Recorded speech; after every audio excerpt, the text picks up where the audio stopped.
ওগো নবী কেমনে মাফ করব, কেমনে মাফ করব? আল্লাহ নবীর চোখ থেকে দর দর করে পানি পড়ে, দয়ার নবী কান্দে। নবী কয় মালিক কেমন সন্তান, আমি নবীরে আব্বা ডাক দেওয়ার সুযোগ তুমি দাও নাই।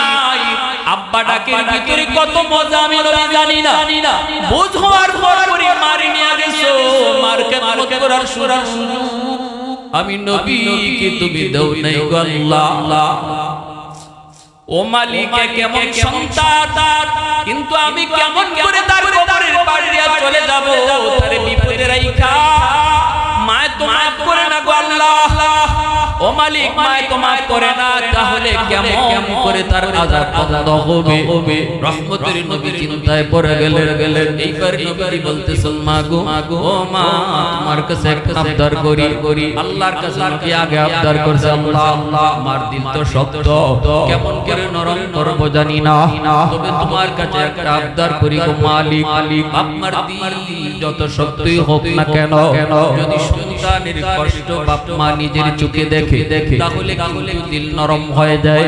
কোনো বাপ মাই সন্তানের বিপদ দেখলে সইতে পারে না। ও মালিক কবরের আযাব তুমি আমাকে যেভাবে দেখাইছো, এইভাবে তার মারও দেখায়া দাও। আমি নবীর বিশ্বাস যদি নিজের চোখে দেখে তাহলে দিলটা নরম হয়ে যাবে। বলা মাত্রই আল্লাহ পাক কয় বন্ধু তোমার এই কথাটা আমি আল্লাহ কবুল করলাম। সাথে সাথে কবরের আযাবের দৃশ্য আল্লাহ নবীজি ভাবে দেখতেছেন, নবীজি মার আল্লাহ পাক মার চোখের সামনে তুলে ধরলেন, মাঝখানে কোন পর্দা আল্লাহ সরায়া দিলেন। মায়ও দেখতেছে কবরের আযাব, সাহাবীরা দেখতেছেন, নবী দেখতেছেন, আর মহিলা নিজে দেখতেছে। যেই মাত্র মহিলা দেখলো সন্তান আগুনে পুড়তেছে আর মা কইয়া ডাকতেছি, সাথে সাথে মার দিলের ভিতরে কামড় মারছে, কলিজার ভিতরে কামড় মারছে। এমনি মায় কয় নবী গো ওগো নবীজি আমি মাফ কইরা দিছি গো নবী। আল্লাহকে বলেন আমার সন্তানের আগুন যেন আল্লাহ নিভায় দেয়। মায় মাফ করতে দেরি হয়েছে, আযাব বন্ধ হতে দেরি হলো না। সুবহানাল্লাহ, আরো জোরে সুবহানাল্লাহ।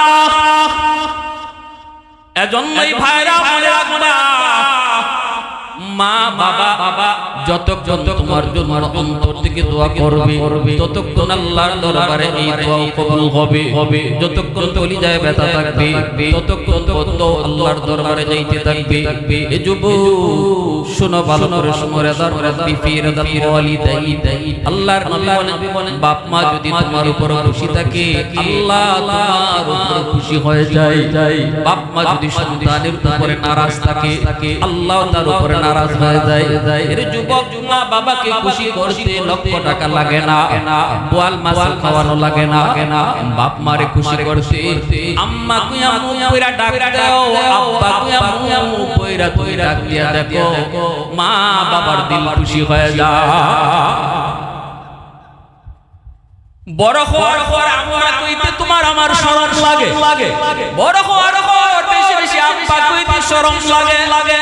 অথচ এই আম্মা ডাক মারা শোনার জন্য মার দিলটা খা খা করে, আব্বা ডাকটা শোনার জন্য বাবার দিলটা খা খা করে। যত বেশি যত সন্তান মারে আম্মা কইয়া ডাকে, যেই সন্তান যত বেশি আব্বারে আব্বা কইয়া ডাকে এই সন্তানের উপরে বাপ মার দিল খুশি থাকে। ঠিক কিনা জোরে বলেন। লক্ষ টাকা দিতেছে এক ছেলে, কিন্তু বছরে একবার আম্মা ডাকে না। আর এই ছেলেটা এক টাকাও বাপ মারে দিতে পারে না। ঘর থেকে বাইরে কয় আম্মা, ঘরে ঢুকতে কয় আম্মা, খাইতে কয় আম্মা, ঘুমাইতে কয় আম্মা। দেখবেন এই ছেলের প্রতি মার টান বেশি থাকে। কি ভাই অসুবিধা হইতেছে আপনাদের? হ্যাঁ, শ্বশুর শাশুড়িকে বোয়াল মাছ খাওয়াও, অসুবিধা নেই, আমরা নিষেধ করি না। কিন্তু শ্বশুর শাশুড়ি খুশি থাকলে আল্লাহ খুশি, এমন হাদিস আমরা পাই না। হাদিস পাইছি বাপ মা খুশি থাকলে আল্লাহ খুশি। পিশাবরে তুমি ঘরের কচি লাউটা নিয়ে খাওয়াইবা, অসুবিধা নাই। পিশাব যদি হক্কানি পীর হয়ে থাকে আলহামদুলিল্লাহ, ভালো। যদি পিশাব হক্কানি পীর হয়ে থাকে, তাকে আল্লাহওয়ালা হয়ে থাকে, অসুবিধা নাই, না করি না। কিন্তু মনে রাখবা, পিশাব খুশি থাকলে আল্লাহ খুশি হাদিস নাই। হাদিস আছে বাপ মা খুশি থাকলে আল্লাহ খুশি। কথাটা বুঝে আসছে? ক্লিয়ার? কথা পরিষ্কার? আপনি করেন কিন্তু আগে মূল ঠিক রাখেন। মদিনা শরীফের প্রসিদ্ধ একটা গোত্র নাম হলো বনু তামিম। ওই বনু তামিমের একজন যুবক আল্লাহর নবীর কাছে এসে কান্না শুরু করলো। নবীজি বলেন, যুবক কান্না করো কেন? এই কথা বলতে যুবকের কান্না আরো যেন বেড়ে গেল। নবী বলতেছে, যুবক বলো। যুবক কয়, নবী গো আমি বড় পেরেশান, রাতে ঘুমাইতে গেলে ঘুম হয় না, খাইতে গেলে আমার খাওয়া ঠিকমতো হয় না, খালি টেনশন, বড় পেরেশান। আল্লাহর নবী বলতেছেন, কি তোমার পেরেশানির কারণ আমি নবীকে একটু বলো। এইবার যুবক কান্দে আর কয়, নবী গো এসেছি আপনার কাছে একটু সান্ত্বনার জন্য। আমি একজন মা বাবার একমাত্র সন্তান, গরিব ফ্যামিলির ছেলে। আমার আম্মা আমার আব্বা কষ্ট করে আমাকে বড় করেছেন। আব্বা কোন রকম দিন আনতেন, আমরা দিন খাইতাম। কোনদিন দেখতাম বাবা কিছুই আনতে পারেন নাই, খালি বাবার হাত। রাতে না খেয়ে কত ঘুমাইছি। আমি দেখেছি মা না খায়া আমাকে কিছুটা খাওয়ায়া। মা কয়, বাবা আমি খাইছি, তুমি খাও, কিন্তু আমি জানি আমার মা কিছুই খান নাই। ঈদের দিনে বাবা সিরা লঙ্গি বইরা আমাকে কোন রকম নতুন কাপড় কিনে দিছে গো নবী। আমি ওই মা বাবার খেদমত করতে পারি না, আমি টাকার সন্ধান পাই নাই, ব্যবসা বাণিজ্যে উন্নতি করতে পারি না। চোখের সামনে মা গরিব অবস্থায়, চিকিৎসার অভাবে মা দুনিয়া থেকে বিদায়, বাবা দুনিয়া থেকে বিদায় নিলেন। অভাবের সংসারে মাও চলে গেলেন, বাবাও চলে গেলেন। আজ আল্লাহ আমাকে অনেক সম্পদের মালিক বানাইছে গো নবী। টাকা পয়সার কোনো অভাব নাই। আজ আমি চাইলে আমার আম্মাকে ভালো দামি শাড়ি কিনে দিতে পারতাম, আব্বাকে ভালো একটা দামি লুঙ্গি কিনে দিতে পারতাম, মাকে ভালো একটা চিকিৎসা করাইতে পারতাম, বাবাকে ভালো একটা ডাক্তার দেখাইতে পারতাম। কিন্তু নবী গো আল্লাহ পাক সেই সুযোগ কেড়ে নিয়েছে। আমার আম্মা আমার আব্বাস কি কবরে শায়িত। আজ আমি পয়সা পেয়েছি, ধন পেয়েছি, সম্পদ আমার হাতে এসেছে, কিন্তু বাবার খেদমত করার সুযোগ নাই। ওগো নবীজি আমি আপনার কাছে জানতে চাই, এই টাকা দিয়ে পয়সা দিয়ে আমি কি করব? আমি টাকার বিছানা বানাইতে পারি, এখন আমি টাকার বালিশ বানাইতে পারি, কিন্তু এই টাকা দিয়ে আমি কি করব? কার খেদমত করব? ঘুমাইতে গেলে আমার ঘুম হয় না, মার কষ্টের কথা মনে করে সারা রাত কান্না করে চলে যায়। বাবার কষ্টের কথা ইয়াদ হলে চোখের পানি রাখতে পারি না গো নবী। আমি আপনার কাছে জানতে চাই গো নবী, আমার আম্মা আব্বার জন্য আমি কোন খেদমত পাঠাইবার সুযোগ আসেনি, মা বাবার খেদমত করার কোন সুযোগ আমার আসেনি। যদিও তারা কবরে শায়িত। আল্লাহর নবীর কাছে এই প্রশ্ন যখনই যুবক রাখলো, রহমতের নবীর চোখ দিয়ে দর করে পানি পড়ে। নবীও কাঁদেন। আর নবী বলেন, যুবক এখনো বাপ মার খেদমত করার সুযোগ রয়েছে, যদি তুমি 5টা আমল করো। কয়টা আমল করে বলেন? আমাদের মধ্যে এমন অনেকে আছে না নাই, মা বাবা এক সময় গরিব ছিল, আমিও গরিবের গরিব বড় হয়েছি, কিন্তু আল্লাহ এখন আমার সম্পদ দিয়েছে, ধন দিয়েছে, কিন্তু মা নাই বাবা নাই। চাইলে এখন আমি যে কোনো ভাবে বাবা মার যা চাইতো তাই দিতে পারতাম, সুযোগ আল্লাহ কেড়ে নিয়েছে। এমন আমাদের মধ্যে বুঝলে 2-1 জন আছে না নাই?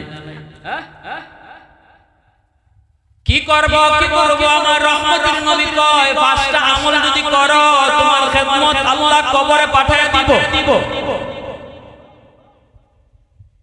কে প্রশ্ন নিয়ে এসেছে যুবক? কেন? কারণ যুবকের কলিজায় বাবার প্রতি দরদ। ঠিক কিনা? আল্লাহ পাক রব্বুল আলামিন কয় জানুনি এই জমিনে ওই যুবকগুলি আছে বিদায় আমি আল্লাহ এখন জমিন টিকায় রাখছি। এই জমিনে এখন এমন কিছু যুবক যেই যুবক যৌবনের পাগলামি করে না, যৌবনে বাবার সেবা করে, যৌবনে মসজিদে যায়, যৌবনে মাথায় টুপি পরে, যৌবনে মুখে নবীর সুন্নাত দাঁড়িয়ে রাখে, যৌবনে মুরব্বিদের শ্রদ্ধা করে। না বন্ধুদের সাথে গানের আয়োজন করে না, করলে ওয়াল্লাহ মাহফিলের আয়োজন করে।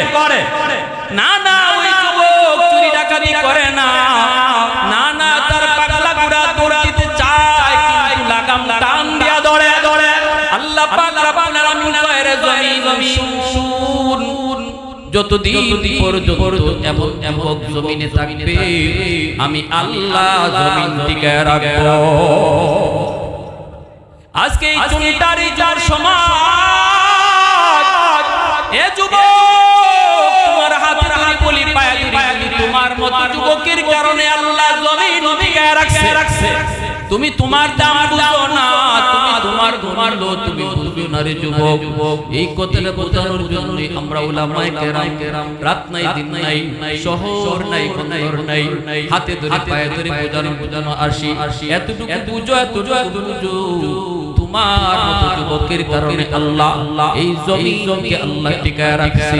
হাদিসে কুদসি আল্লাহ পাক রব্বুল আলামিন কয় আলা কুল্লা ইয়াউমিন ওয়াল আরদু ইস্তাজিলু রাব্বাহু ওয়াল মালাইকাতু ইস্তাজিলু রাব্বাহু ওয়াল বাহরু ইস্তাজিলু রাব্বাহু। আল্লাহ পাক কয় জানি প্রতিদিন জমিন আমি আল্লাহর কাছে আবদার করে আল্লাহ ও আল্লাহ এই গুনাহগার মানুষগুলোকে আর আমি জমিন কত দেখব নাফরমান নামাজ পড়ে না অথচ আমি জমিনের উপর দিয়া প্রতিদিন হাঁটতেছে, নাফরমান সুদ খায় আমি জমিনের উপর দিয়া হাঁটে, ও মালিক জিনা করে অথচ আমি জমিনের উপর দিয়া হাঁটে।